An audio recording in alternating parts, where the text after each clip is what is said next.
production des studios SOR. L'épisode de cette semaine est une présentation du garage Arleco. Arleco, servir au-delà de la réparation. Il ne reste que quelques places pour la captation devant public de la 100e de Silence on roule. Nouvelle version de la Polestar 2, plus abordable. Le premier réseau de bornes de recharge rapide à Terre-Neuve voit le jour. La Nissan Leaf voit son prix revu à la baisse. Les ventes de véhicules électriques grimpent en Allemagne. Hyundai deviendra carboneutre d'ici 2045. De l'autre côté de l'Atlantique, avec Cédric Ingrand, on nous parle des ventes de Tesla qui explosent en Europe et des vacances du PDG de Volkswagen. Chronique Tesla avec Laurent Gigon, on fait le tour de l'actualité Tesla. Connaître son auto en 60 secondes top chrono, se charger à une borne rapide avec un niveau de recharge bas.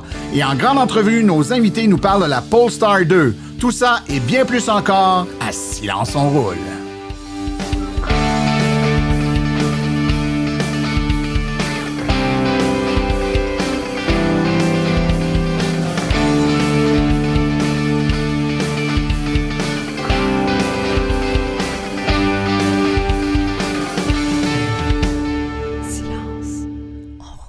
Bonjour tout le monde, mon nom est Martin Archambault et c'est avec passion et plaisir que j'anime Silence on roule, le podcast dédié 100% aux voitures électriques. Silence on roule est également le fier partenaire de l'Association des véhicules électriques du Québec. J'espère que vous allez bien, que vous avez passé un bon 2 semaines. Écoutez, moi de mon côté, je dois vous dire que j'ai été agréablement surpris suite à l'annonce il y a 2 semaines là où j'ai annoncé la mise en vente, on devrait pas dire en vente parce qu'ils sont gratuits, mais la disponibilité des billets pour venir assister en l'enregistrement devant public, la captation de la 100e de Silence on roule le 22 octobre prochain au Centre BMO lors du Salon du véhicule électrique de Saint-Hyacinthe. Presque tous les billets se sont envolés super rapidement. Il en reste encore, mais il en reste pas beaucoup. J'avais bloqué un certain nombre de billets là, que je viens de libérer. Il reste donc quelques billets disponibles, mais ça va partir là, dans les prochains jours assurément. Donc, si vous n'avez pas encore vos billets, que ça vous intéresse de participer comme spectateur à la captation. Ça aura lieu, je vous le répète, le 22 octobre prochain au Centre BMO de Saint-Hyacinthe lors du Salon du véhicule électrique de Saint-Hyacinthe et votre billet gratuit vous donne également droit à entrer et visiter gratuitement le Salon du véhicule électrique de Saint-Hyacinthe. Pour aller réserver votre billet, vous allez à billet au pluriel .silenceonroule.com et vous allez pouvoir là, réserver votre place sans problème. S'il en reste, parce que comme je vous dis, ça part vraiment, vraiment vite. Je suis très content. Je tiens à vous en remercier chaleureusement. Dans un autre ordre d'idée, nous ferons bientôt un épisode spécial avec des enfants. Oui, des enfants. Donc, évidemment, on va être à la recherche là, de jeunes, d'enfants qui aimeraient participer à Silence on roule. En fait, on va leur poser plein de questions en lien là, avec leur vision du monde, avec un avenir où il n'y aura que des voitures électriques, l'importance que ça a pour eux que ce changement-là soit en train de s'opérer. Donc, on cherche essentiellement des jeunes de 8 à 14 ans qui accepteraient là, de participer à l'émission. L'enregistrement aura lieu le 23 septembre, le jeudi 23 septembre à 19h. Donc, c'est quand même assez tôt, là, étant donné que c'est des enfants. Ça peut se faire en studio, ça peut se faire à distance, évidemment, là, pour ceux qui ne peuvent pas se déplacer ou qui ne sont pas dans la région. Donc, les gens qui seraient intéressés à participer ou avoir plus d'informations, là, je vous invite à m'écrire à martin@silenceonroule.com. martin@silenceonroule.com et puis on va retenir là probablement 4 jeunes et puis on va pouvoir avoir une émission où on va discuter avec eux. Ça risque d'être fort intéressant. Alors, sans plus tarder, je vous propose d'aller tout de suite écouter les actualités. Vous voulez des produits qui permettront d'augmenter la valeur de revente de votre véhicule? Chez Précision PPF Vitres teintées, nous sommes à votre service depuis 2015. Nos maîtres installateurs sont tous certifiés et ont plus de 17 ans d'expérience dans le domaine. Nous offrons un service de qualité inégalé quant à la protection par pierre, les soins nanocéramiques ainsi que les vitres teintées. Notre pellicule par pierre ultra résistante est invisible et conservera l'intégrité de votre véhicule tout en prévenant la rouille et en protégeant la peinture contre les débris de la route. Notre traitement nanocéramique possède un puissant effet hydrofuge et il préserve l'éclat et la brillance de votre peinture pour en faciliter l'entretien. Que ce soit pour votre voiture, votre résidence ou votre commerce, Précision PPF Vitres teintées est là pour vous offrir la multitude d'avantages qu'offre la teinte de vitre. Venez nous rencontrer au 1970 Boulevard des Laurentides à Laval. Appelez-nous au 450-490-4488 ou encore venez visiter notre page Facebook Précision PPF Vitres teintées. Nous comblerons vos exigences tout en vous offrant la qualité que vous recherchez. Les actualités de cette semaine sont une présentation du Salon du véhicule électrique de Saint-Hyacinthe. Venez voir toutes les nouveautés dans le monde de l'électromobilité du 22 au 24 octobre au Centre BMO de Saint-Hyacinthe. Pour sa version 2022, Polestar fera une version de la Polestar 2 qui sera à autonomie prolongée et qui devrait être sous la barre des 50 000 $ canadiens. Avec une autonomie estimée d'environ 425 km selon l'EPA, cette nouvelle Polestar 2 d'entrée de gamme devrait arriver sur le marché dans les prochaines semaines. Elle va être équipée d'un seul moteur électrique et offrira uniquement un rouage à 2 roues motrices. Cette nouvelle variante de la voiture lui permettra d'être éligible aux 8 000 $ du gouvernement du Québec, le programme de rabais provincial, mais ne sera quand même pas éligible aux 5 000 $ canadiens puisque le prix est d'environ 49 900 $. Le premier réseau de recharge rapide pour véhicules électriques est maintenant opérationnel à Terre-Neuve, ce qui, espère le principal fournisseur d'énergie de la province, facilitera les déplacements routiers pour les propriétaires de voitures électriques et encouragera davantage les conducteurs à passer à l'électricité. Avec la mise en ligne de la dernière des 14 bornes de recharge à Corner Brook plus tôt ce mois-ci, les conducteurs ont désormais une place pour recharger environ tous les 70 km le long de la route transcanadienne de Port-au-Basquet à Saint John, ainsi qu'une autre borne qui est installée au Parc national de Gros-Morne. Jennifer Williams, présidente et chef de la direction du Newfoundland and Labrador Hydro, affirme que de nombreux propriétaires potentiels de véhicules électriques ont hésité ou encore ont renoncé à l'absence de bornes de recharge rapide disponibles à travers la province. La majorité des personnes intéressées par les véhicules électriques ont déclaré que l'un des principaux obstacles pour elles était en effet de ne pas avoir accès à un réseau de recharge rapide. Nous pensons vraiment que ce vaste réseau va aider les gens à devenir propriétaires de véhicules électriques, a-t-elle déclaré. Peut-être est-ce l'un des effets de la baisse de prix de la Chevrolet Bolt qui avait été annoncée il y a de cela quelques mois. Voilà maintenant que la Leaf de Nissan a un nouveau prix de détail suggéré par le fabricant de 37 498 $. En effet, la Nissan Leaf 2022 sera mise en vente avec un prix réduit pour la Leaf SV. Les acheteurs qualifiés peuvent également être admissibles à des incitatifs provinciaux et fédéraux potentiels pour les véhicules électriques. Nissan a été le premier constructeur automobile à offrir un véhicule électrique sur le marché de masse à l'échelle mondiale et ces derniers poursuivent la tradition de rendre le véhicule électrique accessible à tous, a déclaré Ken Hearn, directeur du marketing chez Nissan Canada. Avec la technologie offerte par Leaf, combinée à un nouveau prix, il s'agit maintenant d'une offre qui est beaucoup plus alléchante et compétitive avec les autres véhicules disponibles sur le marché. Argo et la division véhicules utilitaires de Volkswagen ont présenté ce qui devrait être la première de 5 nouveaux modèles de véhicules, les fourgonnettes Buzz, testées avant le début du Salon de l'automobile et de la mobilité IAA cette semaine à Munich. Le test des véhicules alimentés par batteries équipées de capteurs lidar laser, de radars et de caméras et de logiciels compatibles avec l'intelligence artificielle d'Argo seront effectués en collaboration avec Volkswagen dans les installations de recherche et développement et sur les pistes d'essai d'Argo près de Munich. D'ici 4 ans, elles ont l'intention de prendre en charge les passagers d'Hambourg en utilisant la plateforme de covoiturage Moya. En nous appuyant sur 5 années de développement et sur les renseignements tirés des opérations dans les grandes villes américaines, nous sommes ravis d'entreprendre des tests dans les rues de Munich en vue du lancement de services de covoiturage commercial autonome avec Moya, a déclaré dans un communiqué Brian Saleski, fondateur et PDG d'Argo. L'Allemagne est le 4e plus grand marché automobile au monde et il a vu la part des marchés des véhicules électriques rechargeables grimper à un record de 27,6% en août, soit 2 fois plus que l'an dernier à la même date. La part des véhicules à combustion a baissé à un nouveau record de 53,2%, alors que la part de marché du diesel représente seulement 17,7% du marché. Le marché automobile global a baissé de 38% par rapport au niveau de 2019 à un peu plus de 193 000 unités.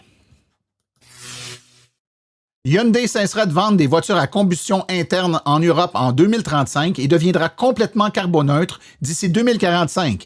Hyundai a profité du Salon de l'automobile de Munich pour annoncer qu'elle cesserait de vendre des véhicules à combustion en Europe en 2035. D'ici 2030, Hyundai vise à ce que les véhicules électriques représentent 30% de ses ventes mondiales et ce nombre devrait atteindre 80% d'ici 2040.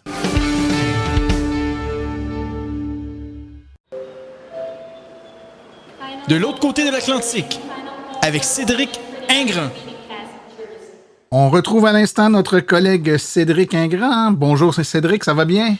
Ça va formidablement, Martin. Et on s'est manqué, on est forcé de dire... Alors ça, quel manque de talent, c'est incroyable. C'est-à-dire que pour une fois qu'on était du même côté de l'Atlantique, moi j'avais suivi ma petite famille, parce que je suis le seul membre de la famille qui n'a pas de passeport canadien, mais j'ai quand même réussi à les suivre, après quelques discussions avec Santé Canada et vos services de l'immigration, toujours aussi charmants, polis, et m'ont beaucoup aidé, qui m'ont permis, parce que j'étais vacciné, de venir sans passer de quarantaine. Ouf. Bref, mais du coup, on a quand même du coup pas réussi à se voir. Mais c'est pas grave, la prochaine fois. Les vacances, on est tombé, c'était forcément des vacances pour toi, des vacances pour moi aussi. Donc j'ai été à l'extérieur pendant un bout de temps, puis on s'est manqué, mais c'est pas grave, on se retrouve. Puis, quand t'es revenu, moi j'étais en Ontario. Enfin voilà, c'était bon. Qui sait, on se rencontrera peut-être de ton côté. Ouais, j'ai passé des moments formidables. Et parfois, alors on découvre des trucs. Moi, je pensais que je connaissais à peu près Montréal. Et puis, je suis allé, comment s'appelle cette île? Là où il y a la Ronde et tout ça, l'île Sainte-Hélène ou Jean-Drapeau, le parc Jean-Drapeau. Jean-Drapeau, ouais. Voilà, il y a le parc Jean-Drapeau. Et j'y allais pour emmener les enfants à la plage, là. Et je m'aperçois en descendant du pont sur la route, tu vois, je m'aperçois, je dis, mais c'est quoi ces glissières de sécurité sur les côtés? Où suis-je? Et en fait, j'avais pas compris que j'étais sur le circuit de Formule 1 de Montréal. Et en plus, c'est charmant parce que tu le prends pour aller jusqu'au parking, mais évidemment, c'est comme un circuit de Formule 1, c'est en sens unique. Donc tu fais tout le reste du circuit pour ressortir. Oui, à l'envers, avec les flèches qui pointent vers toi. Oui, bon, on va pas s'arrêter à ce genre de détails. Et j'ai conduit. Bon, alors c'était pas d'une excitation terrible parce que je conduisais. Qu'est-ce que je conduisais? Une Prius. Donc bon, c'était pas pouce au crime, mais je suis parti de là en disant avec un soupçon de jalousie. Il faut dire qu'en France, on a eu un circuit de Formule 1, ça fait bien longtemps qu'il n'a pas servi dans le centre de la France. Bon, mais j'étais un peu jaloux. Et puis vraiment juste en rentrant le lendemain, en descendant de l'avion, il se trouve que j'étais pas très loin de Paris. Enfin pas très loin, à 200 km quand même, mais à 200 km pour vous les Canadiens, ça veut rien dire. Non, c'est ce qu'on fait pour aller magasiner, quoi. C'est pour aller au marché. Il a fallu que je m'arrête au Mans parce que je commençais à avoir les yeux qui clignaient après une nuit dans l'avion, tout ça. Et je rentre à un hôtel dans ma Tesla et il m'y emmène, si possible avec une recharge. Et il m'arrive exactement la même chose. À un moment, je me retrouve... Le Mans, c'est une ville moyenne, ça doit être, 80 000 habitants. Et là, je regarde, je dis, mais c'est quoi ces larges routes avec des grandes glissières de sécurité sur les côtés? Et bien, en fait, j'étais sur le circuit des 24 heures du Mans. Parce qu'il y a toute une partie qui est un très long circuit, c'est beaucoup plus long qu'un circuit de Formule 1 en fait. Ouais.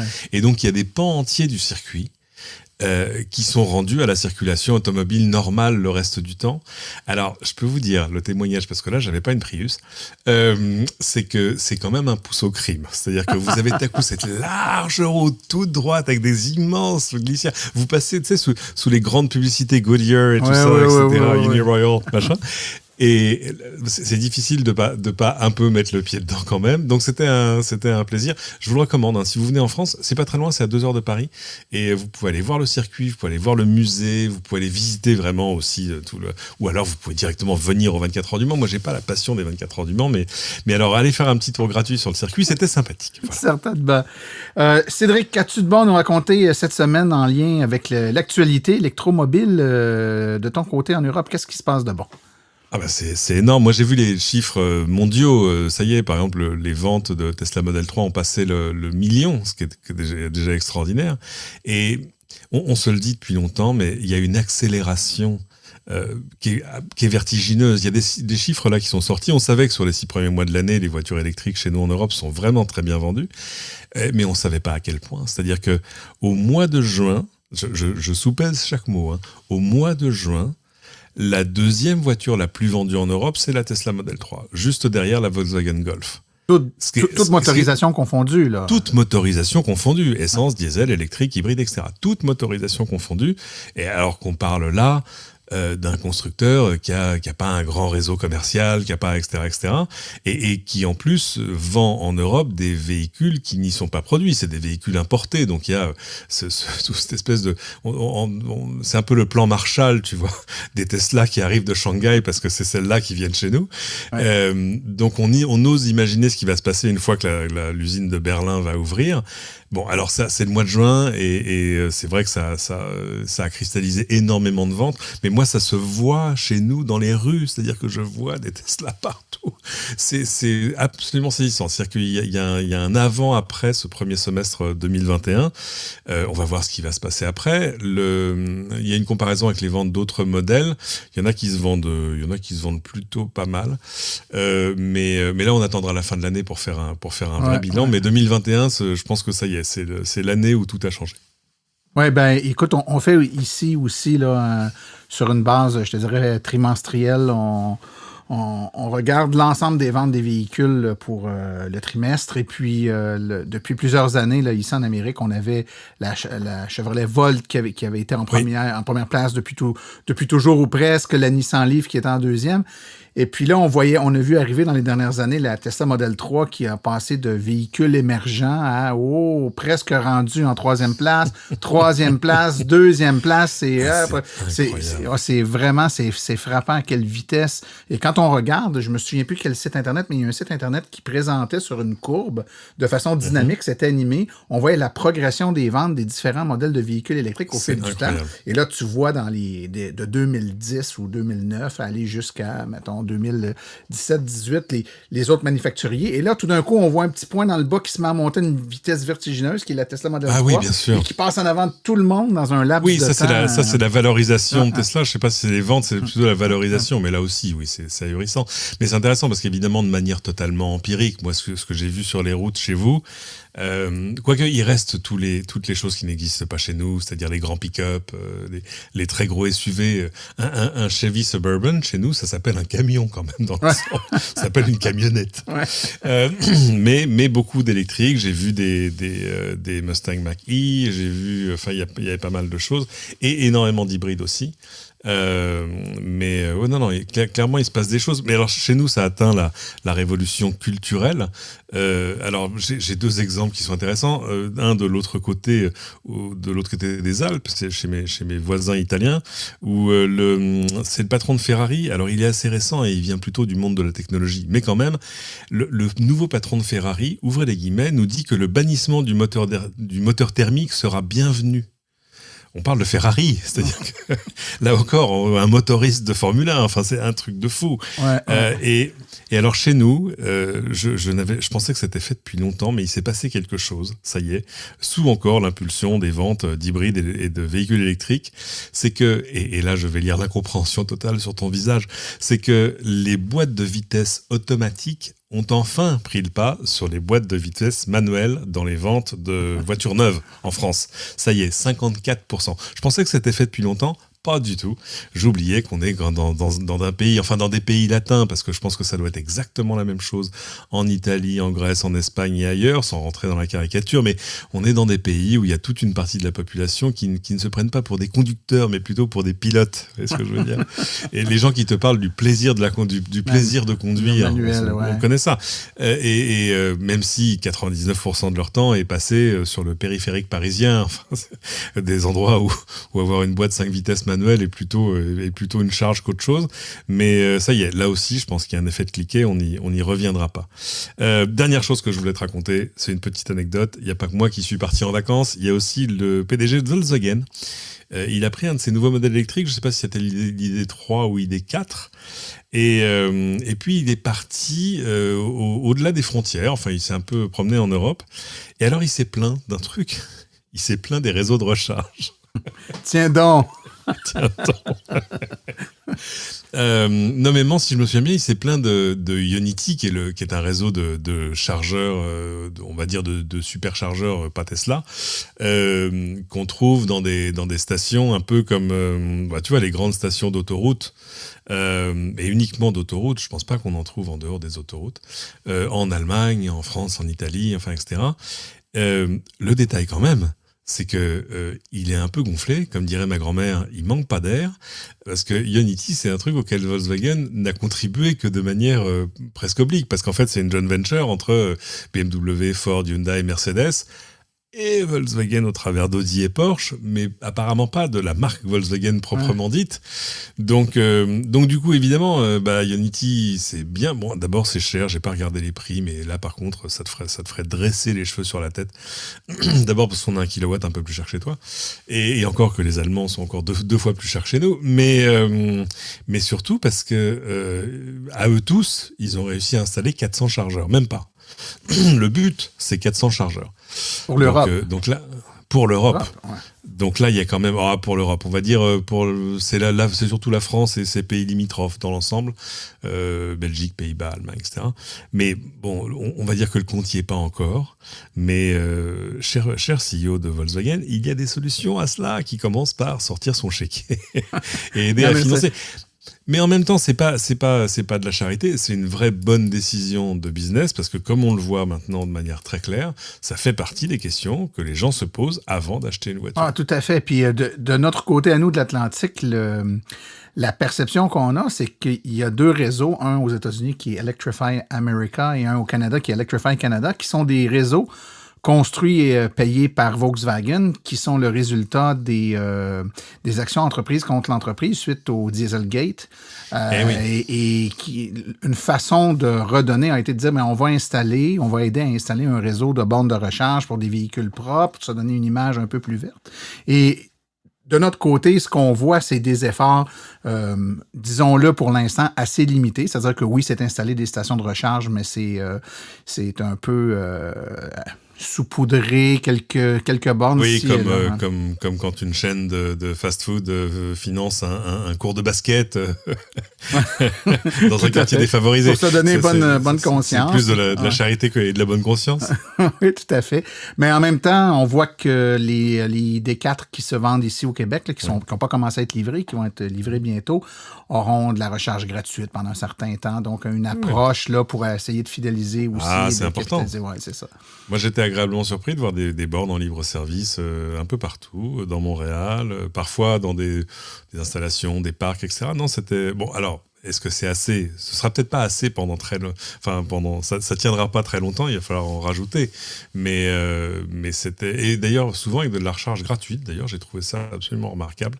Bon, c'est vrai que vous payez quelques piastres, votre kilowatt. Donc, le kilowatt, aussi... on le paye quelques sous. Quelques sous, pardon. En fait, c'est environ 10 sous le kilowattheure ici. Ouais. C'est ça, exactement. Chez nous, c'est plus 16, 17 et c'est des centimes d'euros, donc ils sont plus chers.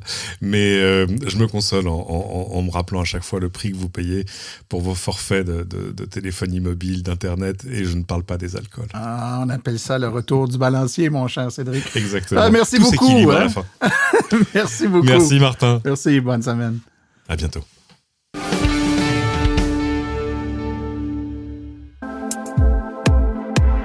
EV Born, à la maison, en condo. EV Born, vos subventions. EV Born, branché au travail.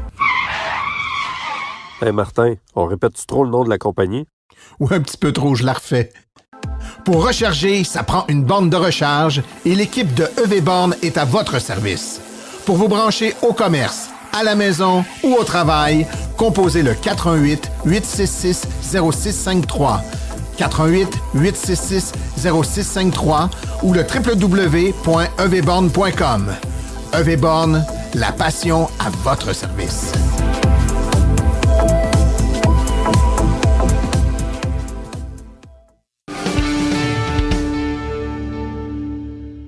Alors aujourd'hui, en compagnie de mes invités, on va parler d'un modèle de voiture de plus en plus populaire, mais qui encore, au moment où on se parle, est trop peu présent sur les routes.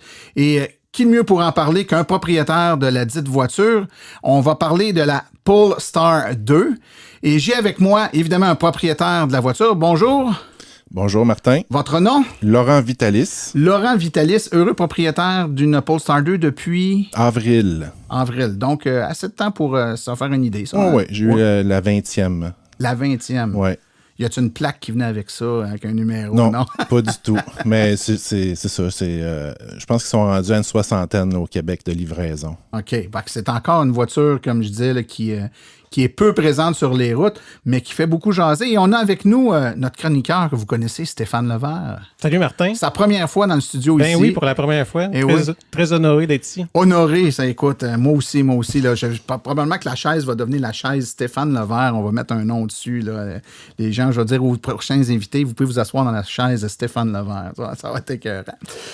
OK, on va parler de la Polestar 2, donc un modèle, comme j'ai dit, qui est trop peu présent, mais qui fait beaucoup jaser. Une très belle voiture. Rappelons que Polestar, c'est une division électrique de Volvo. Donc, c'est des voitures qui ont été... Écoutez, moi, je me rappelle, là, il y a à peu près un an et demi, dans le complexe des Jardins, il y en avait mis une au centre et puis ça attirait vraiment là, beaucoup de monde qui était autour de cette voiture qui disait « Mon Dieu, c'est quoi cette auto-là?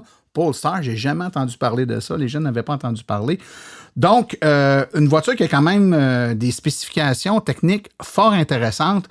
Donc, parlons, pour commencer, de la motorisation et de la batterie. C'est toujours les questions que les gens posent en premier. Hein? Donc, ça a quoi comme autonomie, cette auto-là? Donc, si on parle de l'autonomie du véhicule, ça donne quoi comme véhicule? Ben, moi, j'ai calculé que je fais environ 380 km. Je suis monté à Minogami cet été là, pour aller porter ma fille à un camp de vacances. Puis, c'était 190 km l'aller. Puis, je suis arrivé là-bas, j'avais 50% pile. Puis, si ça vous intéresse plus là, d'avoir des détails vraiment plus précis là, pour l'autonomie, il y a le site Polestar Driver qui accumule plein de statistiques de conducteurs à travers le monde. Puis eux, ils ont toutes les données, là, ils ont des statistiques sur l'autonomie l'hiver, l'été, toutes les températures, puis tous les différents modèles. Donc, eux, ils arrivent à peu près à ça, une moyenne de 380. OK. C'est une batterie qui a 78 kWh de capacité. Puis selon les specs EPA, on nous parle de 400 km, donc on est tout près. C'est une voiture qui a également un chargeur embarqué pour la charger au niveau 2, un chargeur de 11 kW. Donc, ça permet de charger un petit peu plus vite là, que les chargeurs qu'on a souvent vus embarqués de 6,6 ou 7 kW sur certaines voitures. Et puis, une puissance de 150 kW peak, donc maximum.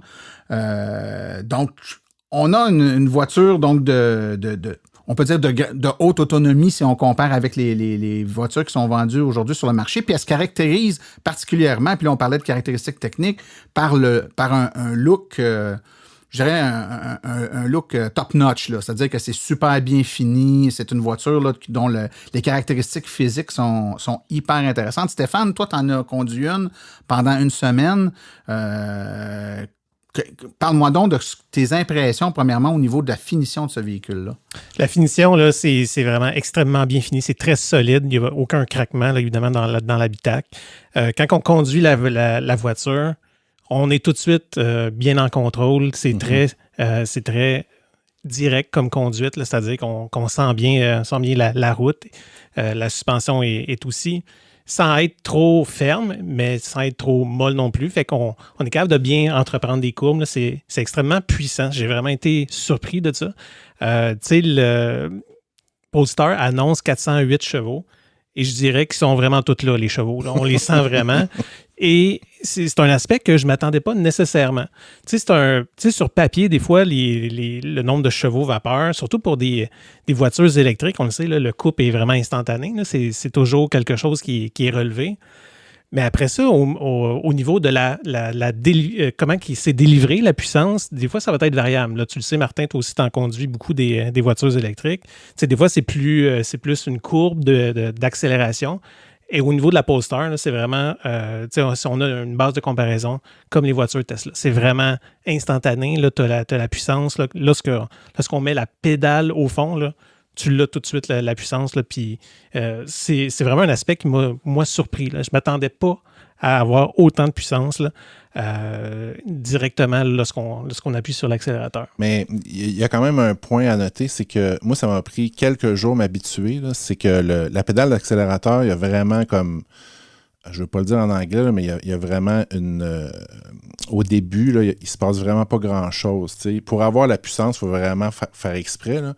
Puis je pense qu'ils ont fait ça volontairement pour éviter que les gens se donnent des coups à la tête, là, puis réussir à sortir d'un stationnement là, facilement, sans que l'auto parte comme un cheval. Là. Fait que ça te donne la flexibilité de se conduire de façon plus civilisée ou de façon plus confortable. Puis c'est plus poli pour les passagers aussi. Donc, c'est une voiture qui dégage 408 chevaux et, si je ne me trompe pas, qui est traction intégrale également. Ouais. Donc, ça, c'est quelque chose qui revient souvent là, chez les gens qui magasinent une voiture électrique. Est-ce qu'il y a des tractions intégrales? Ils sont habitués avec soit 4 roues motrices ou traction intégrale, puis ils veulent retrouver ça. Donc, c'est un des rares modèles de voiture électrique qui a ça. Est-ce que, là, toi, tu n'as pas eu la chance de la conduire en hiver encore? Non, j'aime bien que tu dises la chance parce que j'ai très hâte. C'est comme s'acheter, c'est ça, je me rappelle dans le temps, tu t'achetais un Subaru traction intégrale. Après l'hiver, tu disais quelle gaffe, j'aurais dû l'acheter avant pour jouer dans la neige un peu, mais ça viendra. Mais j'imagine que tout comme les autres tractions intégrales, ça va faire une bonne différence ça, dans un terrain qui est le moindrement enneigé ou glissant, là, ça devrait être assez intéressant. Une autre chose, moi, qui m'avait marqué quand on l'a conduit, là, c'est premièrement le fait que c'est hyper smooth. C'est-à-dire que c'est... on dirait que les grosses voitures qu'on a conduites en électrique ou les voitures un petit peu plus spacieuses, c'était par exemple des voitures allemandes qui sont quand même qui ont une conduite très, par exemple dans le cas de Volkswagen, très Volkswagen. Et là, je m'attendais à quelque chose de ce style-là. Et puis pourtant, non, j'ai trouvé que c'était une suspension qui était très smooth, très confortable. Toi, Laurent, comment moi, avant la Polestar, j'ai eu une Volvo S40 Turbo. Puis après ça, j'ai une V60 Cross Country. Puis quand j'ai fait le switch à la Polestar, j'ai trouvé que c'était beaucoup plus raide que la V60. Oui. Mais tu gagnes beaucoup en contrôle parce que la V60, elle tangue beaucoup dans les virages. Ben, beaucoup, je veux dire, comparé à la Polestar. Plus, ouais. Donc, là, des fois, là, je change de route pour éviter les nids de poules. Tu sais, je préfère beaucoup là, les routes lisses maintenant. Si on parle, on reste dans les caractéristiques physiques du véhicule. Bon, c'est un véhicule qui a également un toit vitré. C'est ça aussi. Hein? Je pense que la Model 3 a tapé la trail dans ce ça a fait des petits. Ouais, ça a fait des petits. Puis c'est quelque chose qui est fort apprécié. Il y a également un frunk, donc un coffre à l'avant. Est-ce que c'est quelque chose que toi, tu utilises? Ou... C'est quelque chose que j'utilise quand on va à Québec. Puis que j'ai besoin de petits espaces supplémentaires. On aime bien ranger dans le frunk, dans le coffre avant plutôt, des collations, des affaires qu'on a besoin d'avoir accès rapidement, plutôt que d'aller chercher ça dans le coffre en arrière. C'était pas un élément différenciateur pour moi au moment de l'achat, mais je suis bien content que ce soit là. Que ce soit là, ben oui. Stéphane, il y a quelque chose, quand on l'avait conduit, qui nous avait frappé. C'est la visibilité sur les côtés. Parle-nous-en donc un peu. Oui, en fond, c'est les seuils de fenêtre qui sont relativement hauts versus d'autres modèles de voitures qu'on peut conduire. Puis ça, c'était quelque chose qui m'avait justement marqué moi aussi. Fait que quand que tu regardes, mettons, l'angle mort, tout ça, le seuil de la fenêtre est relativement haut. Fait que ça, c'était un élément que j'avais vraiment remarqué. Donc, tu sais, c'est sûr que le toit vitré aide à la luminosité, donc ça ne nuit pas nécessairement, mais pour quelqu'un peut-être de plus petite taille. Comme mettons moi puis toi. Là. Laurent est plus grand. Ouais. mais ça, c'est typique à Volvo, je pense, parce qu'ils se sont rendus compte qu'avec les années, il y avait une prédominance des SUV sur les routes. Puis les accidents entre un SUV puis une voiture, une berline, si tu veux, plus basse, ben, il y avait beaucoup de blessures au niveau de la tête dans un cas d'accident perpendiculaire. Là. Puis il avait commencé à relever les portières, de les monter un petit peu plus haut pour protéger le conducteur et le passager. Donc, je pense que ça joue un peu pour ça. Pour ce qui est de la visibilité, là, moi, j'ai été agréablement surpris parce que dans ma V60, le pilier B me cache mon angle mort. Puis dans la Polestar, le pilier B est vraiment beaucoup plus en avant. Puis quand je fais mon angle mort, je vois presque tout, là, à part le pilier, bien évidemment, là, mais j'ai une bien meilleure vision vers l'arrière. Fait que ça doit être relatif à la longueur des jambes à ce moment-là. Oui, c'est ça. Moi, le banc était plus avancé. Ça a un impact, forcément. Là, maintenant, on va parler de quelque chose. Écoute, je sais, là, puis on le dit d'entrée de jeu, on sait qu'il y a eu qu'il y aura probablement, on fait du temps d'autres mises à jour OTA, là, over the air, qui vont se faire. Mais nous, quand on l'a essayé, on était très fébrile d'essayer une première voiture avec Android Automotive et oh my God, ça n'a pas été. C'est le bout qui avait, en tout cas, moi, pour ma part, qui n'avait pas été tellement concluant. C'est peut-être parce que je ne suis pas très Android à la base, là, mais moi, Puis il y avait eu quelques bugs aussi, je me rappelle, on avait eu des problèmes, on avait comme rééteint la voiture, reparti la voiture parce qu'on n'était plus capable de reculer dans un endroit où on était allé. Là. Est-ce que tu as eu ces problèmes-là, toi, Laurent, avec Android Automotive, ou est-ce que les mises à jour ont réglé des problèmes? Ben, moi, tu sais, dans la vie, là, je développe sous Android, je développe des applications, tout ça. Donc, je suis un peu au courant, si tu veux, de l'écosystème d'Android, puis comment il fonctionne avec les updates et tout. Puis, personnellement, j'ai pas eu de problème, à part le problème que j'ai, que c'est trop jeune, si tu veux. C'est la première fois que la plateforme est dans une automobile. Ceci dit, il y a tellement de constructeurs qui ont embarqué dans le bateau, dans le projet, on va dire. Ouais. Renault, la Mégane va sortir avec ça, le Hummer sort avec ça. Après ça, il y a Ford, Chrysler. Il y en a une douzaine là, qui s'en viennent de constructeurs. Donc, moi, je dis que ça va vraiment décoller. Puis Google, je suis pas mal sûr qu'ils sont sérieux avec ce produit-là. Ah, tout à fait, c'est ça. C'est des problèmes de jeunesse. C'est ça. Mais ceci étant dit, Google Maps est vraiment bien fait. Puis il y a des updates vraiment fréquemment. Oui, la voiture, elle a des updates over the air pour qu'est-ce qui est mécanique, puis le battery management system, puis tout ça, puis le drivetrain. Sauf que Google, eux autres, ils sont comme un peu... en parallèle. En parallèle. Puis les updates aux applications, c'est à toutes les semaines. Là, quand j'attendais pour rentrer ici, tantôt, je regardais parce que Google Maps a été mis à jour.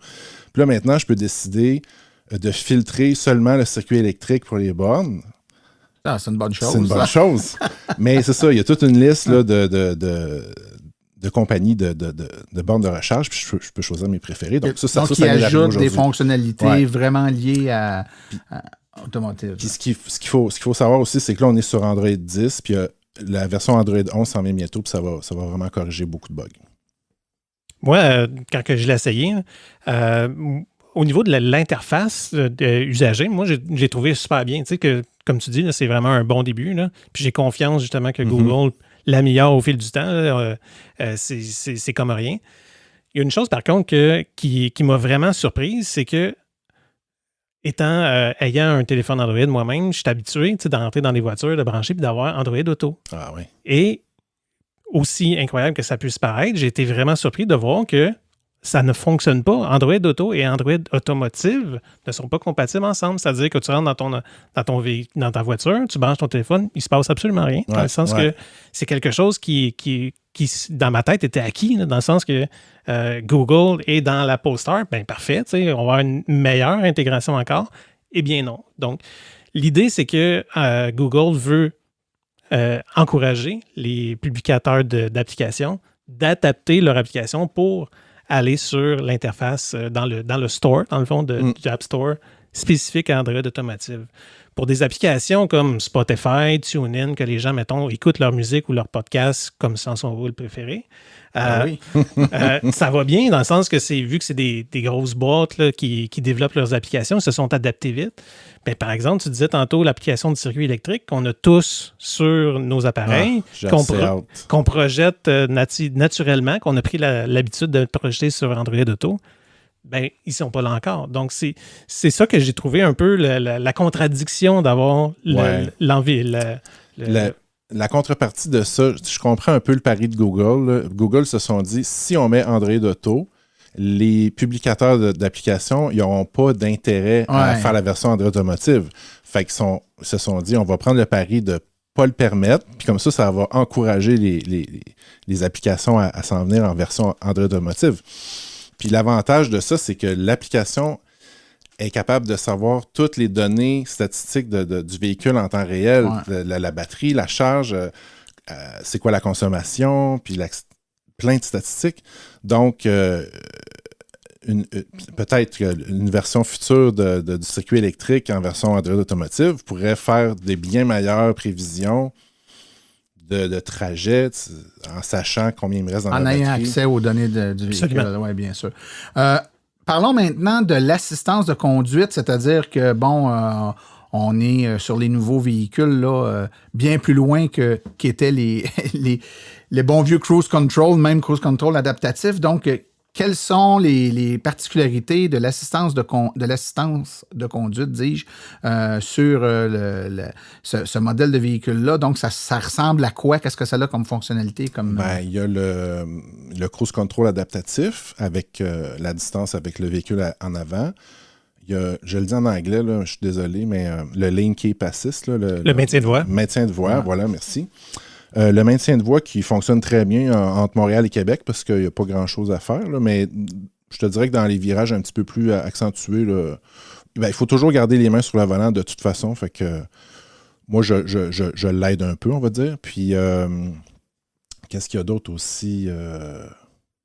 Ça ressemble, Stéphane, si on le compare, on connaît bien Tesla, ça ressemble à l'autopilote de base de Tesla, dans le fond. Absolument. Moi, je conduis une Model 3 tous les jours. Fait que comparer les deux, c'est assez facile pour moi. Puis c'est vraiment à ça que je le compare. J'ai vraiment pas été déçu du tout de l'assistance à la conduite que Polestar a actuellement. Puis une des choses que j'ai trouvé bien aussi, c'est que pour le changement de voie, évidemment, il ne va pas le faire lui-même, mais juste à signaler, il va le faire lui-même, qui est pour moi un upgrade versus l'autopilote de Tesla qu'il faut acheter vraiment le package. La grosse différence là, que j'ai lue et que j'ai vécue, c'est que quand tu veux faire un dépassement, tu signales, puis là, le maintien de voie, il va se désengager, puis la voiture va tout de suite accélérer à la vitesse qu'on a demandé pour le cruise control. Là, on fait notre dépassement. Puis, aussitôt qu'on arrive dans la voie de dépassement, aussitôt qu'on est au milieu, le maintien de voie va embarquer. Puis, il n'y a pas de son de ding-dong, dong-ding, ding-dong. Ça se fait tout seul. Ça se fait tout seul. Puis après ça, on effectue le dépassement. On signale qu'on veut retourner à droite. Là, Même stratagème. Oui. Puis aussitôt qu'on arrive au milieu de la voie, boum, ça rembarque. Et voilà, c'est fini. Okay. Ça, c'est très, très... très bien fait. Ouais. Écoute, il y a une question que j'aimerais te poser parce qu'évidemment, nous, on n'a pas pu tester ces fonctionnalités-là. C'est tout ce qui touche une éventuelle application mobile qui vient avec le véhicule pour être capable de, que ce soit démarrer des recharges ou paramétriser le véhicule à distance. Est-ce qu'il y a une application? Est-ce que ça va bien? Qu'est-ce que ça permet? Ça, c'est le point négatif que moi, personnellement, j'ai vécu avec la Polestar 2. Sur ma Volvo V60, l'application est impeccable. J'ai un journal de bord.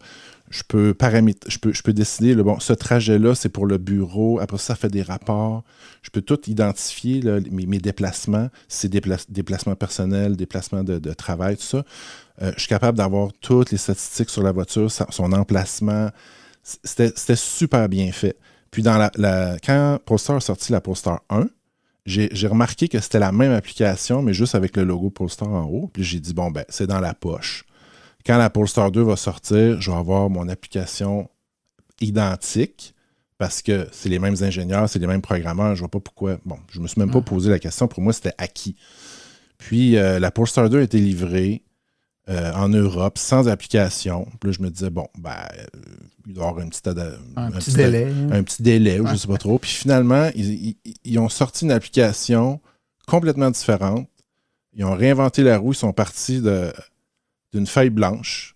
Puis là, on a la possibilité de savoir la charge, de barrer les portes, débarrer les portes, puis préconditionner la voiture, soit préchauffée ou climatisée.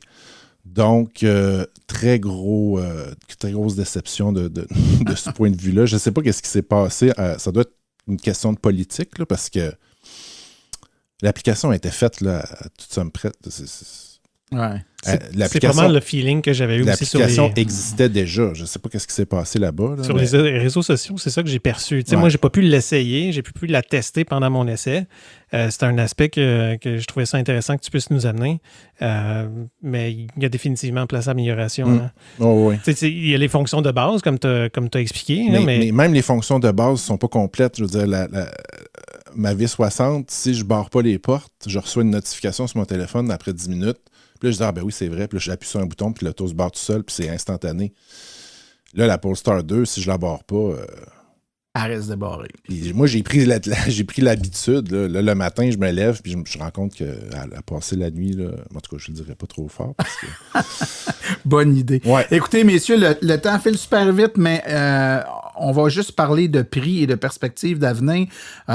Donc, si je ne me trompe pas, la Polestar 2 actuelle, en termes de prix, est-ce qu'elle se qualifie ou est-ce qu'elle ne qualifie pas pour les subventions du gouvernement? Elle se qualifie pour aucune des deux subventions. Donc, c'est donc dire que le PDSF là, du véhicule...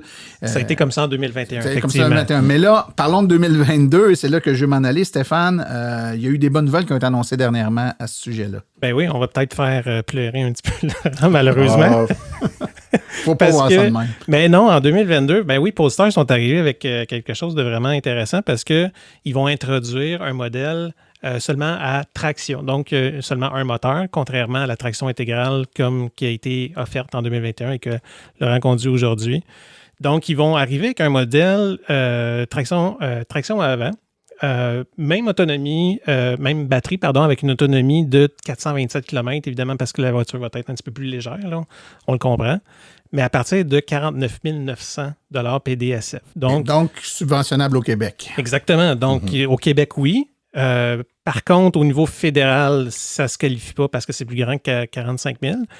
Mais il y a quand même un espèce de jeu de comparaison qu'on peut faire avec la Tesla Model 3 SR+, parce que la Tesla Model 3 SR+, a le 5 000 $, mais est 3 000 plus cher que la Polestar 2. Donc, pour moi, ça va vraiment être un comparable que les gens vont pouvoir avoir comme choix quand on va regarder. Fait que, selon moi, la Polestar va devenir beaucoup plus attrayant à ce moment-là. Et puis, le modèle à traction intégrale, comme qu'on a actuellement, va être 56 900. Donc, encore dans les braquettes de la subvention provinciale. Et ce que Polestar va faire pour venir justement pouvoir arriver à ça, c'est qu'ils vont introduire des packages d'options. Donc, on va avoir 3 packages d'options. Un pack plus à 5 000 $ qui va avoir la pompe à chaleur et intérieur de cuir. Donc, pompe à chaleur, climat nordique. Là, on imagine que la majorité des gens vont le prendre pour le magasiner au Québec. Un autre package, Pilote Pack 4500, qui va réintroduire l'assistance de la conduite que l'on nous a expliqué tantôt, la caméra 360 degrés. Et un dernier package, le Performance à 6000, qui va avoir la suspension Öhlins, les roues de 20 pouces, les freins Brembo. Là, qui n'est pas recommandé au Québec, soit dit en passant, avec des roues de 20 pouces. Oui, exactement. Écoutez, messieurs, ce fut fort instructif. Je laisserai une petite question de la fin pour notre invité, Laurent. Avec le recul que tu as maintenant avec la question de ce véhicule-là, si c'était à refaire, est-ce que tu le referais? Ben oui, c'est sûr. Moi, j'attendais...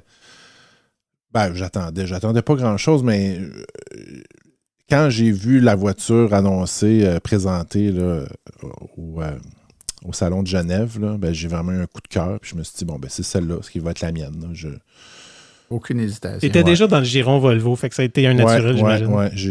Le fait que ce soit un haillon en plus, parce que je m'étais dit, jamais je rachèterais une berline après la S40. Là, je pouvais pas rentrer un barbecue dedans. Puis, en tout cas, bref, c'est une anecdote que je vous raconterai hors d'onde. Là. Mais c'est ça, quand j'ai vu le haillon, je dit, c'est celle-là. Parce que juste avoir les photos, j'avais dit non, parce que je voulais pas une berline. Mais bref. Oui, si c'était à refaire, je le referais. Surtout sachant ce que je sais aujourd'hui là, de toutes les améliorations là, qui s'en viennent et qui ont déjà été ajoutées. Ouais. Excellent. Écoutez, Laurent Vitalis, Stéphane Levert, merci beaucoup, messieurs. Merci, Martin. Merci.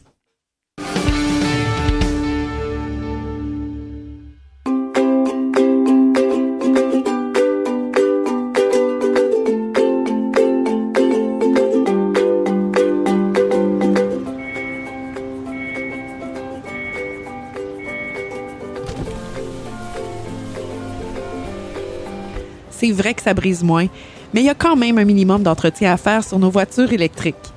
Quand est venu le temps de faire l'entretien de mon véhicule, j'ai choisi de faire confiance à l'équipe d'Arleco plutôt que le concessionnaire. Ça fait maintenant 3 générations que cette entreprise familiale chouchoute nos voitures et ils ont été parmi les premiers à s'engager activement dans l'électrification des transports tout en adoptant des procédures et des produits sains pour l'environnement. Avec ses techniciens spécialement formés à l'entretien et réparation des voitures hybrides et électriques, Arleco nous offre aujourd'hui la même qualité de service sur nos VE qu'elle a toujours livré depuis bientôt 40 ans. De plus, chez Arleco, j'obtiens 10 % de rabais sur la main-d'œuvre et les traitements anti-rouille avec ma carte membre hors de l'AVEC. Arleco Génération 3, 8470 boulevard Parkway à Anjou. 514-352-1446 ou arleco.ca. Arleco, servir au-delà de la réparation.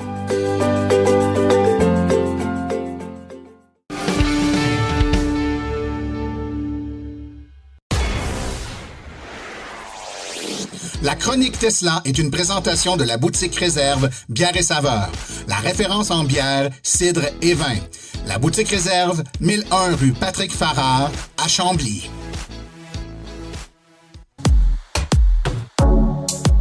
How do you plan a business where you know, the rocket business, you know some of these things are going to blow up on the launch pad? How does the business plan work? I don't really have a business plan. Chronique Tesla avec Laurent Gigon. Bonjour, je suis ravi de vous retrouver et je dois tout de suite vous dire qu'il y a beaucoup de développement du côté de Tesla depuis le mois dernier. Je vous avais déjà dit que nous allions certainement reparler du Dojo. Eh bien, nous avons été gâtés puisque Tesla a organisé son AI Day, ou Journée de l'intelligence artificielle, dans laquelle ils ont abondamment parlé de ce nouveau superordinateur, de ses implications et des nouvelles avancées de leur système d'autopilote. Au cours de cet événement, l'équipe Tesla a fait le point sur sa nouvelle approche pour résoudre la conduite autonome. Alors pour simplifier, auparavant, les 8 images des caméras étaient traitées individuellement. Alors qu'avec le nouveau concept Tesla Vision, ces 8 angles de prise de vue sont fusionnés pour créer un environnement en 3 dimensions, qui est ensuite traité comme un flux d'informations continu. Nous avons pu voir des extraits de vidéos tournées au Québec où le système est capable d'apprendre à conduire en conditions hivernales sans aucune visibilité, grâce à l'apprentissage et la prédiction des événements. Ayant analysé plus de 10 000 extraits dans des conditions minimales, le FSD, Full Safe Driving, peut maintenant agir comme un être humain confronté à la même situation d'absence de visibilité temporaire. Ce genre d'événement nous est tous arrivé un jour. Un camion projette sur vous une tonne de neige alors que vous le dépassez. La manœuvre la plus appropriée est de poursuivre sa trajectoire en gardant en tête où se trouvent les objets et en maintenant le cap et la vitesse constante. Eh bien, dans cet exemple, ils font la démonstration que la machine assure le suivi des objets en mouvement tout en devinant leur trajectoire. Si les conducteurs apprennent de leur propre expérience, la machine va apprendre de l'ensemble de sa flotte, ce qui pourrait amener à des capacités de conduite supérieures à celles des êtres humains dans un laps de temps relativement court. Mais pour ce faire, ils comptent sur leur propre superordinateur qu'ils sont sur le point de faire entrer en fonction et qui va surpasser tout ce qui se fait actuellement. La version FSD Beta 10 qui succède à la 9 et qui est destinée à un petit groupe de bêta-testeurs va être déployée ce vendredi. Et d'ici 2 semaines, il sera possible de la télécharger à condition d'habiter aux États-Unis et d'avoir le service FSD activé. Il s'agit d'une grande avancée selon Elon Musk. Autre nouvelle qui me semble importante, certains futurs propriétaires aux États-Unis et qui ont commandé un Model 3 SR+, ont reçu un courriel de Tesla leur suggérant de devancer la date de livraison s'ils acceptent d'avoir une nouvelle chimie de batterie. Il s'agit de batteries qui sont vendues sur les modèles 3 SR+, en Chine et en Europe, qu'on appelle LFP, soit lithium fer phosphate. Cette chimie remplace donc le nickel par du simple fer, beaucoup plus abondant et moins cher. Dans la communication de Tesla, peu de détails sont apportés, à part que l'autonomie est réduite de 253 000 au lieu de 263 pour la version disponible sur le configurateur. Alors au même prix, moins d'autonomie, ça ne semble pas très attractif, mais il se trouve que ces batteries permettent de recharger à 100% sur une base quotidienne au lieu de 90% habituellement. Également, il semblerait qu'elles aient moins de dégradation, car le nombre de cycles est plus élevé. Concernant leur performance par temps froid, il va falloir attendre d'avoir un peu plus de précision. Le NHTSA, l'agence fédérale américaine chargée de la sécurité des transports, a ouvert une enquête suite à 12 accidents de Tesla sur autopilote qui ont heurté des véhicules d'urgence et de premiers répondants. Dans une requête transmise la semaine dernière, ils demandent à Tesla de fournir des détails sur la façon dont leur système automatisé voit ces véhicules, y compris en faible luminosité. Mais ils veulent savoir également comment ils traitent les plaintes des clients en cas d'accident. Il faut tout de même rappeler, et le système le fait constamment, que légalement parlant, la responsabilité du conducteur est toujours en vigueur lorsque le mode autopilote est engagé. Cette ouverture d'enquête a fait sortir Sandy Munro de ses gonds. Sandy Munro, c'est un ancien ingénieur automobile qui a ouvert un canal YouTube et qui part à la défense de Tesla. Il n'a pas sa langue dans sa poche et ne mâche pas ses mots. Écoutez d'abord l'extrait de ce qu'il avait à dire en février sur les prouesses de l'autopilote de Tesla. And I never ever seen anything quite like what you've got in the new self-driving thing. This is just absolutely brilliant. This should get into the marketplace as fast as possible. It's accurate. This will save more lives than airbags, seat belts, and anything else that anybody's ever gotten. Je n'ai jamais rien vu de semblable en matière de conduite autonome. C'est absolument génial. Ça devrait arriver sur le marché le plus rapidement possible. Ça va sauver des vies, plus de vies que tous les systèmes de ceinture de sécurité, coussins gonflables et tous les dispositifs que nous ayons jamais eus. Depuis plusieurs mois, Sandy Munro ne tarit pas d'éloges sur Tesla, que ce soit pour l'optimisation de la conception que l'ensemble de la production. Mais le FSD a été l'une de ses plus grandes révélations. Alors, l'ouverture de cette enquête l'a fait bondir. Écoutez ça. The Chinese are creating systems right now that are equivalent or better than anything GM, VW, BMW, Daimler, Toyota, Honda, Kia, Ford, and anybody else that's out there is going to be making. And we're crushing the only source of real American ingenuity? Are you kidding me? Les Chinois créent actuellement des systèmes qui sont équivalents ou meilleurs que n'importe quel autre GM, Volkswagen, Audi, BMW, Chrysler, Toyota, Honda, Kia, Ford ou quiconque. Et nous écrasons la seule source de véritable ingéniosité américaine. Vous plaisantez ou quoi? Dans une entrevue plus récente, il a même ajouté « Si les fabricants traditionnels n'investissent pas massivement dans l'électrique, ils sont voués à faire faillite dans les 3 prochaines années. » Vous avez peut-être entendu parler de la gigapresse de Tesla. Elon Musk l'évoque régulièrement. Mais pourquoi est-ce crucial et qu'est-ce que ça va apporter à la chaîne de production? La gigapresse, c'est une presse qui permet de mouler de très gros morceaux à la fois, comme une grande partie du châssis d'un véhicule. Tesla est le premier et le seul constructeur à l'utiliser pour le moment. Les avantages sont multiples. Au lieu de souder plusieurs pièces ensemble, la presse forme une seule pièce avec des caractéristiques bien supérieures à un assemblage soudé. Par exemple, le modèle Y voit son châssis composé de seulement 3 éléments. Résultat, ça coûte moins cher, c'est mécaniquement supérieur et ça prend moins de temps à fabriquer. Cette technique va offrir à Tesla une nouvelle longueur d'avance sur les autres constructeurs qui préfèrent continuer à travailler comme ils le font depuis des décennies. Grâce à la gigapresse, Tesla réalisera plus de profits tout en offrant des véhicules plus optimisés. Elon Musk est revenu sur le fameux modèle 2 ou le véhicule à $25 000 qui serait un modèle compact à ion. Il ne s'appellera pas le modèle 2 et pourrait être disponible dès 2023. Il a ajouté qu'il considérait le livret sans volant ni pédale, donc en version complètement autonome, annonce qu'il avait déjà faite pour le modèle 3, donc à prendre avec des pincettes. Ouverture des superchargeurs aux autres marques. Ça commence bientôt selon les propos de Elon Musk lors d'une réunion jeudi dernier. Il confirme que ça se fera d'abord en Europe. J'avais expliqué pourquoi je pensais que ça commencerait en Europe dans ma précédente chronique, et c'est une très bonne nouvelle pour les propriétaires de véhicules électriques. Le Cybertruck n'entrera pas en production avant 2022. C'est donc un retard de presque 12 mois par rapport à ce qui était prévu. Voilà. C'est tout pour aujourd'hui. Si vous voulez réagir à ces nouvelles, je vous invite à rejoindre le groupe Facebook Tout Tesla où je vais poster ce fil de nouvelles. Je vous donne rendez-vous donc le 8 octobre prochain pour les toutes dernières nouvelles sur Tesla. Merci de m'avoir écouté et à très bientôt.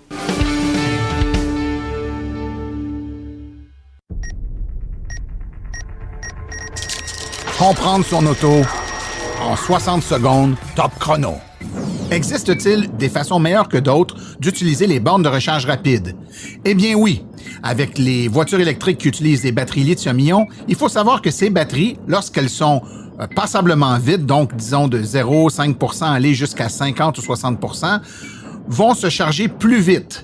Donc, idéalement, vous allez vous brancher sur une borne rapide lorsque votre batterie de votre véhicule va être à un taux de charge qui va être passablement bas pour vous débrancher quelque part entre 50 ou 80-85 %. En haut de 85 %, ça n'ira pas très vite. Sur certains modèles de véhicules, la courbe de recharge est beaucoup plus vite, par exemple de 10 à 50 % de recharge. Il est donc recommandé d'utiliser les bornes de recharge lorsqu'on est en bas de 50 % si on va avoir la vitesse maximale de recharge. Sachez que c'est le système de gestion de batterie de votre véhicule qui va déterminer la puissance maximale, et ce, peu importe la puissance maximale de la borne.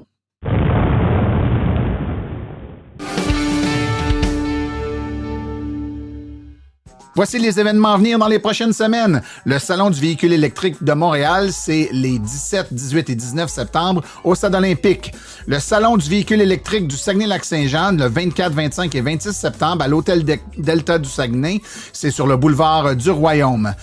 Le 29 septembre à 19h, conférence La voiture électrique, un survol électrisant, conférence que j'aurai l'occasion de donner en ligne par l'intermédiaire de la bibliothèque de Terrebonne. Le 1, 2, 3 octobre prochain, Salon du véhicule électrique de Québec, c'est au Centre des foires de Québec. Et finalement, jeudi le 7 octobre à 19h, conférence virtuelle La voiture électrique, faites le bon choix, offert par Simon-Pierre Rioux, président de l'AVEC, c'est à la bibliothèque de Beaconsfield. Ceci conclut la présente balado-diffusion. Silence on roule remercie tous ses collaborateurs et invités, particulièrement aujourd'hui Stéphane Levert, Laurent Vitalis, Cédric Ingrand et Laurent Gigon. Nous remercions également le Garage Arleco, commanditaire principal, ainsi que l'Association des véhicules électriques, partenaire de Silence on roule. La reproduction ou la diffusion de l'émission est permise, mais nous apprécierions en être avisés. Toute question concernant le podcast peut être envoyée à martin@silenceonroule.com. Pour toutes les questions générales regardant l'électromobilité ou l'association, veuillez plutôt écrire à info@avq.ca. Pour vous renseigner et avoir accès à tous les documents et les informations de l'AVEC, consultez le www.aveq.ca. Je vous rappelle que sur notre site web, afin de vous faciliter la tâche, vous avez accès aux archives de nos balados ainsi qu'à des hyperliens vers les sites web mentionnés aujourd'hui, le tout directement au archives.silenceonroule.com. Mon nom est Martin Archambault. Et d'ici le prochain balado, j'espère que vous attraperez la piqûre et direz vous aussi... Silence, on roule.